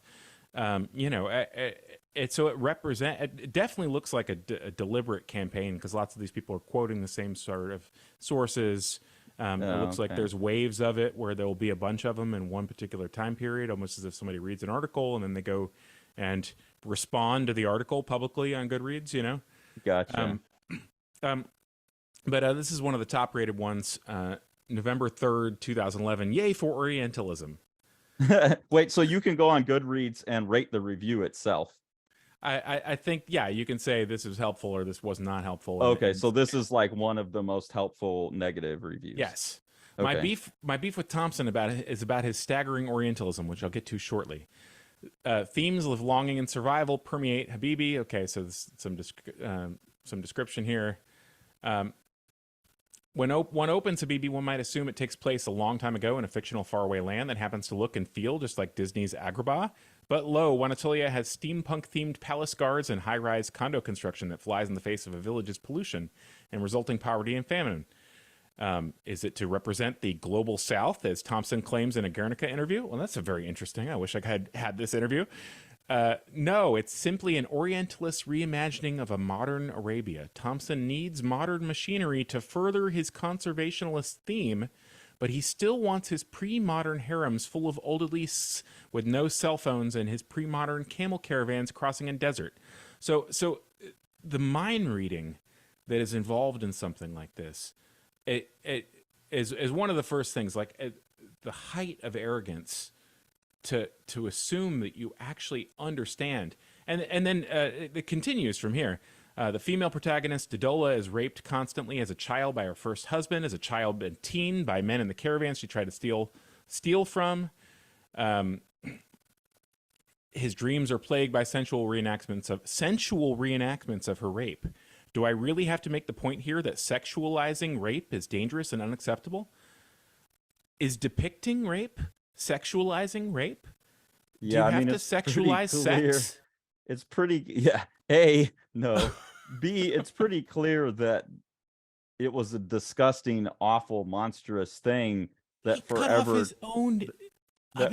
tainted this character's view of sexuality. Yeah, I don't think it made it appealing. Like when you say you sexualized it, it means you made it like you want to go do it. Like you're encouraging people to do it. It would be fun. And unless you're sick coming in, there's nothing in the way he handled it that's sexualized. Other than the fact that she's attractive, and apparently she gives really good head. God. But and with the current lack of female representation in comic books and graphic novels, you think he'd try a little harder to make his female protagonist more than a naked body.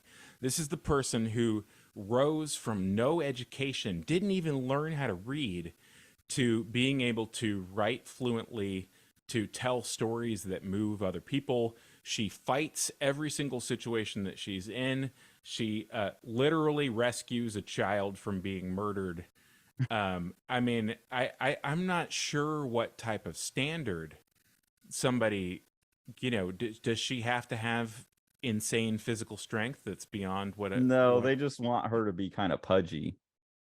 Like, it's like, if you're gonna represent women, like, don't make her sexy. I think that's the complaint, is like, and I think it's a fairly decent critique, except for the fact they miss that he levies it against himself. Like I agree, obviously, with the weird mashup of like Aladdin with like modern day stuff. It does. I could get why someone is saying he's just fetishizing the look of the architecture, the look of the language, and all of that stuff on a surface level, and he is to some extent. But this is where, to me, within their worldview, they're right. I just don't agree with that worldview. I don't think there's anything. I don't think celebrating and fetishizing are the same thing, and not every celebration by someone outside of a culture is a fetishization. Like this idea, and this is where his critique comes into play. This idea that like we have to cleave. If you're not in this category, you're in this category. You don't get to talk about what's going on in this category, whether that be female and male, or whether it be like you're Muslim and you're Christian, or whatever. Like that only a Muslim woman is allowed to write a book about a Muslim woman, and that a straight cis white male can't do it. But also, like, they're in there saying, hey, wouldn't it be great if there was more female representation? Well, here's 700 pages of it. Like, I'm sorry that a white guy did it, but he did it really well. So do you want to just write it off? But they're going to say, well, he didn't do it well. He couldn't do it well because he can only see it from with his worldview. It's such an uncharitable. It's such an uncharitable reading, and it's such a surface reading, and it doesn't seem to be actually engaged with it. It's like someone has decided to find things to be outraged by, and this is actually kind of, even the way that they're complimenting it gives some insight. I genuinely appreciated Thompson's attempt to include the Quran in a positive way, which is why I wanted to like this novel. It's such an interesting sentence. The implication here seems to be that if you don't want that, all fiction or all books or all creativity has to be advocacy for something, and that you're obligated to present something in the way that you wish it were to be instead of presenting things the way that you perceive them to be. I mean, that Yeah. seems to be the implication is like, okay, look, I'm not saying rape doesn't happen, but don't put a picture of it in your book. I mean, Or I he attempted to put the Quran in a positive light, but I personally didn't think he succeeded, which is a fair statement. It's you can say, I think this is what he was trying to do. I don't think it worked, but you got to tell me why. You got to show why. And I think if anyone really dug in deep enough to try and show why, they would find in the book those moments where he's also second guessing his project. Yeah. And that he's acknowledging that what he's doing is problematic, but that's part of the theme of the book. The fact that it's problematic is part of the theme about what separates us. Right. And so I think the book has within it an answer to its critics, right? Yeah. It's like, well, you're just being obfuscatory. I can't say that word. You're obfuscating. Yeah, that's a hard word to say. But you're creating that division between the things when you take on that worldview. And what he was doing is exactly the right answer. Is don't like they've got it all backwards. They've got this ethic that you can only write your own story, like write what you know, and that's all you're allowed to do. And don't dare write someone else's story, because that's cultural appropriation. Okay, then all we do is everyone writes blankets. No, Yeah. the way to get to know each other is to try and imagine your way into someone else's story and take what you know out of it. And of course, what you know seeps into it. But the attempt is worthy. And it seems very, very obvious that he understands that he's attempting it and that he's going to fail. And that's the theme that he's looking at. The failure is part of it. So I think you're hitting probably 2/3 of the complaints there. If you take that and you spread it over into every identity group that could potentially be, by the way, most of these people who are complaining about this are not members of the identity groups they're attempting to defend. Well, I mean, that's not how it works, right? That's the assumption, but it could be. They could all be Muslim women. Well, it doesn't seem to be the case based on the contextual clues.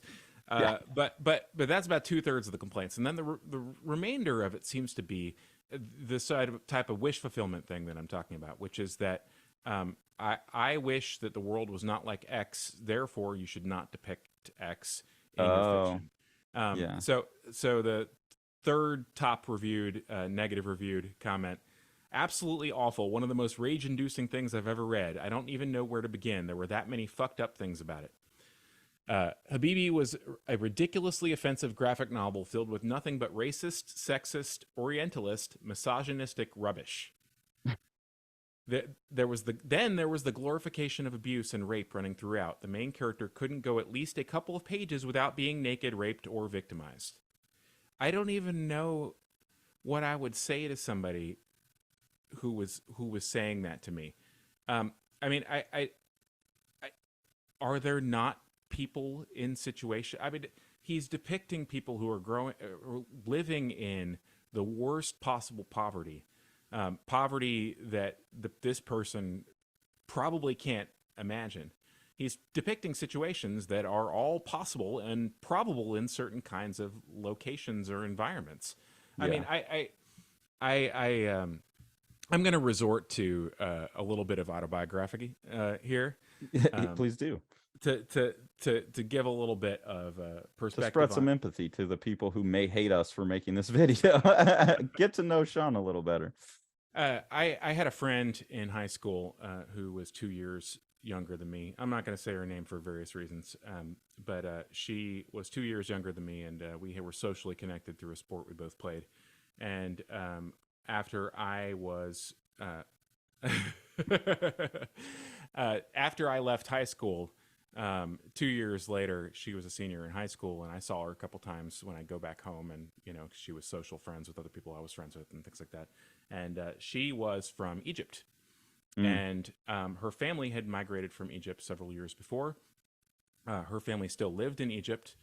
She had a boyfriend who family was third generation Jewish, like American Jewish, like they had moved, several generations Yeah. back, but were still religiously Jewish. And her family found out about this. Uh-oh. And what happened is, as near as I can find out, near as I could find out at the time, is that her wealthy family invited her to spend the summer in Egypt, and they did not invite her to go back. Oh. And she made secret plans to come back to see her boyfriend, and they intercepted the communications, and somebody pushed her off a balcony and killed her. Oh shit. This What was... do you know religiously? Were they Christian, Muslim? They were Muslim. Okay. They were Muslim. And this was 2000. Okay. This is 23 years ago. This woman was killed by somebody in her family. Well, and you hear stories like that in the news all the time. I mean, my dad, he knew a guy that was I don't know how many years ago this was. This is when I was high school, so about 20 years ago. But he knew a dude that was dating a black dude that was dating a Muslim gal. And he no, he didn't. He knew the guy who showed up. He knew the guy who was the paramedic who showed up to the call. And the paramedic was telling my dad about what he saw. They had come in, her brothers had come in with a hatchet, held the guy down, grabbed his dick, pulled it off, and chopped it off with the hatchet. And the guy was describing to my dad what testicles look like when there's no scrotum over them. And like that, yeah, that was within my lifetime, and in America as well. That was... Well, that's the thing, is California. that the people in this family, this happened in Egypt, and they came back, and her family were going to the same high school. Her sisters were going to the same high school that she went to after she was killed. Jesus. And this is all within living memory. Yeah. And it's one of those things, like, it does this knowledge that these things happen, does that make me Islamophobic? Am I afraid of people who are of a certain religion because I know for certain that this was religiously motivated, that this person, a friend of mine, was killed? Like, yeah, just because you're talking about the fact of it. So you think some people find this book Islamophobic? Well, I mean, it seems like a lot of the people who are responding to it, at least in this public forum, that is the perceived part of the perceived negative of the book. And I just wonder what that means, because the thing is that obviously bad people are driven by lots of things. Bad people are driven by their inner voices. Bad people are driven by their religions. Bad people are driven by their political affiliations. Bad people are driven by their desires, right? And you and people, well, not even bad people, but people who do bad things are driven by the constraints that the struggles that they have in society, and the infinite number of reasons people do bad things. Right. But I don't think that depicting bad things that are real, happening in ways that they do happen in the real world, doesn't make the depictor a bad person. No, not at all. Like, and that's another thing that I think he grapples with and then answers for himself in the book. I think all of these questions are things he was grappling with in the book. I think he was going into this encountering all of this stuff, and his answer is story. Like the thing we need that crosses all those divides, that connects the triangles into the Star of David, is the language, is the story, the ability to tell story. And that it doesn't, like you said, there's a certain moral authority of someone who's as good of an author as he is. Right. If he's the person that made the statement, it doesn't matter who he was. If it's the right, powerful, well-told statement, it's a good story and people can learn from it. And I think we get too caught up in we just get too caught up in the particularities of how a thing happens rather than the fact that it happened. Like, if the story's out there and it's making good points and it connects, it rummages through all of this hard to rummage through stuff, thematically relevant, that's the empathy machine. That's what he's talking about. So I don't know, to me, like, these criticisms are just kind of funny. I mean, I feel bad for him if he lived through it, and it's strange to me to think that he couldn't have predicted it coming. Like you and Brandon have, Brandon seems to know him, and the implication has always been that it was kind of like he got blindsided by it. But to me, the book is full of like predictions that this is coming, and I've already answered it. You know, I've seen this myself, and I've answered it. So yeah, I mean, I don't know what kind of fiction someone would want if you can't describe hard things. Yeah. What do you get then? What are Right. you left with? Like Teletubbies? Yeah. I mean, even that probably has something. I will say, like, okay, I get it. Like, to be fair, the other way, to do the empathy machine back the other way. The person who wrote that review very well could have been a young woman who was sexually abused for the majority of her life. And then you open up this book, and there are hundreds of pages of naked ladies and rough sexual things and people being slave traded and racism, and that's all in there. So I can get that, like I said, it's on page 12 where she gets raped for the first time, and she's a young girl and it's an older man. I could get why someone immediately, like, there's certain books I read, I open it up and 5 pages in, I'm like, well, this is feminist revenge fantasy, and I'm immediately checked out because I'm like, fuck this book, I don't want to hear it. And I could see that coming from that experience, which is way more intense experience than me not liking feminist revenge fantasies, you know, that you would immediately react to this book, and it would taint everything else that you read in the book, and it would make you unable to see the nuance. Because I'm guilty of that as well. You know, I will, if something is frustrating to me and it manifests as a thing I'm standardly frustrated by really early on in a book, it's really hard to continue to be gracious. And I'm there's videos I've released on this channel where I shit on a couple books that probably had more depth to them, but because of a cue early on, I don't mean trigger warning triggered, but it just triggered a reaction in me that then these things become kind of automatic. So I think there's a fair amount of that in the book that I get why it was triggering for people. But do I think it needs a trigger warning or something? No. Like, that's just, you know, that's being an adult, is dealing with shit that makes you uncomfortable. Yeah, and I think that there was enough publicity and early descriptions of the content and character of the book that somebody could get an idea, like, okay, probably this is not for me. There are certainly parts of my life where I had no interest in fictional depictions of rape of any kind. Like all my life. Well, But I'm no, I gonna don't buy mean this book interest. because No, no, no, no. I don't mean it like that. I mean that I, when the media had, and certainly I still hold those things to standard. I was absolutely infuriated by that series Downton Abbey, for failing to acknowledge something that seemed like rape to me, and between two characters. And to me, it was like I could never watch the show again, because everything that happened after that point, I was aware of the fact that the writers didn't realize that they wrote a rape scene. And that was that I saw that as a failure of the fiction, you know, because they didn't engage with the consequences of what they had done. They had created something and not played out the consequences, and so it felt like a failure to me that engaged me in a negative. Wanted to push it away, you know. but So I mean, that's sorry, go ahead. I'm sympathetic to that as a response in that sense, but this is such an engagement with it that, like, I get saying, okay, well, clearly this is like upsetting me, I should put this away, but like it's engaged with the subject on every level.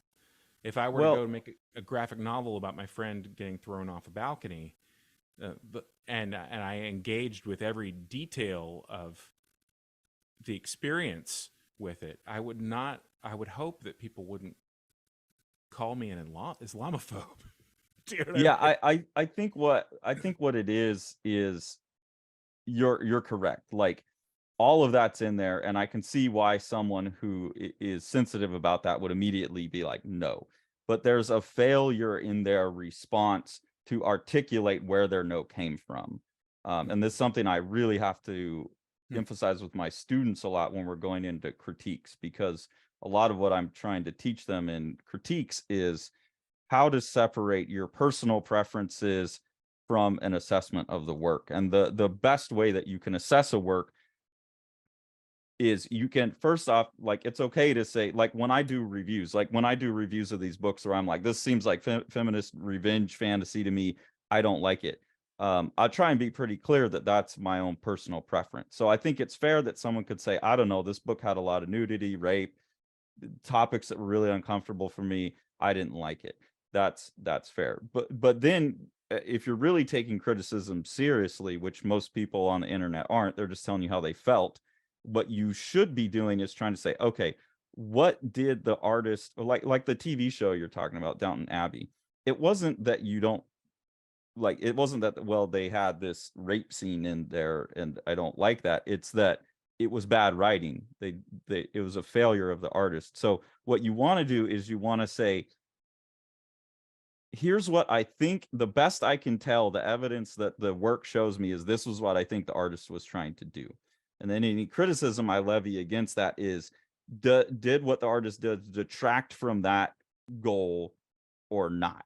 And I could be wrong in my assessment of what they were trying to do, but at least I've said, as far as I can see, this is what I think they're trying to do. And then this is what lent itself to what they're doing. And this is what detracted from what they're doing. And you can do that. It's not totally objective because you're still saying subjectively, this is what I think they were up to, but you got to present evidence within the work. Like I did, he comes back to this triangle thing over and over and over again. You can't tell me that's a coincidence. It shows up too much and it's attached to linguistic statements that make the point pretty clear.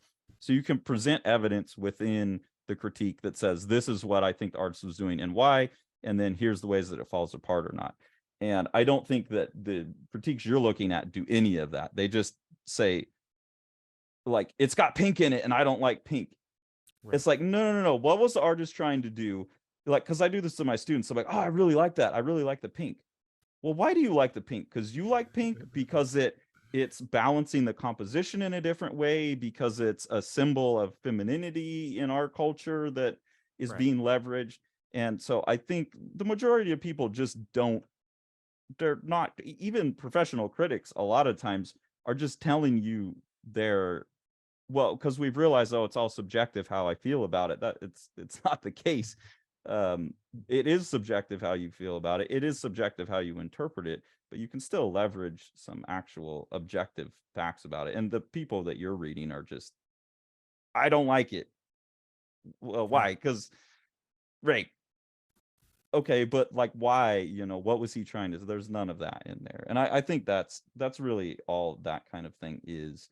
And the way to combat that is to continue to teach people the proper critical thinking, thorough evaluation of a thing. Well, I do want to say one more thing before we bow out here, and that is that I think that the vast majority of the nudity in this book is either used functionally because the character doesn't have any clothes on at that part, or it is actually a counterbalance to the rape scenes, in the sense that when you see the spiritual depictions of the spiritual event or the interiority of the characters being made external by the cartoonist's symbolic nature, he's presenting their nakedity as their spiritual form. And that is a long history in art, hypocritical as it might have been during various time periods of various movements. And I believe that he's using that as a counterbalance to this, and essentially saying that, like, this godliness is available to us if we treat ourselves correctly. It is the contrast that is built into, like, the horrible scenes of water as destroyer, or water as poisoner, or water as revenge, as opposed to water the life giver, water the relaxer, water the breath of life. Those two are corollaries to each other. The spiritual joining. In some places she's naked, and in some places she's nude. There you go. And a lot of people don't have the wisdom to understand that naked is vulnerable and exposed and in danger, and nude is comfortable and relaxed and natural. I think that's a problem. We talked about Western culture especially American culture, making sex something that's entirely expedient. And so like naked, but like body with no clothes is always a sexual thing for everyone. Spend some time in a figure drawing class or whatever, and you get past that real quick. And I think we have the benefit of that. But I think that's part of it is, yeah, you're right. The representation of nudity is the return to Eden, which is what the story's all about. Yeah. And his search for Eden, and that's why I'm saying it seems like he's got this bigger scope. And I guess I'm sympathetic to Craig Thompson's project, because it seems to me like he's walking a similar course to myself, which is he was raised, you know, Christian. He's questioning that, he's overcoming that, and then he's trying to go and see it from a different viewpoint. So and expand himself as much as possible, you know. And yeah, I think that type of project is very appealing to me. And buy the damn book, guys. There's no excuse. This is a beautiful volume, beautifully reproduced, beautifully designed by Mr. Thompson himself. Hell of a cover. It sure is. My goodness, I've getting a little cover envy as I was rereading this. But yeah, thanks for following along, guys, and thanks for watching to the end, because you totally did this, right? You didn't just skip to the end to see if I would offer something free if you. Nothing free this time. We've been gone for a while. We have I tried to give away something free and I got yelled at. So yeah, nothing free this time. But we do want to know in the comments what you think about this book. Yes. Because like, you know, where do people land on? Is this book something that should be? I saw that it's been banned in a few places, but I get that also. Like, this is not appropriate for an 8th grader. So sure. Yeah, fine. Take it out of the 8th grade library. Cool. Makes sense. But is this a problematic book, or, you know? Yeah. I'd be curious to hear what our the people on Goodreads out that mind. And then one last thing I can leave you with before we say goodbye, which is Excelsior, true believers. Excelsior.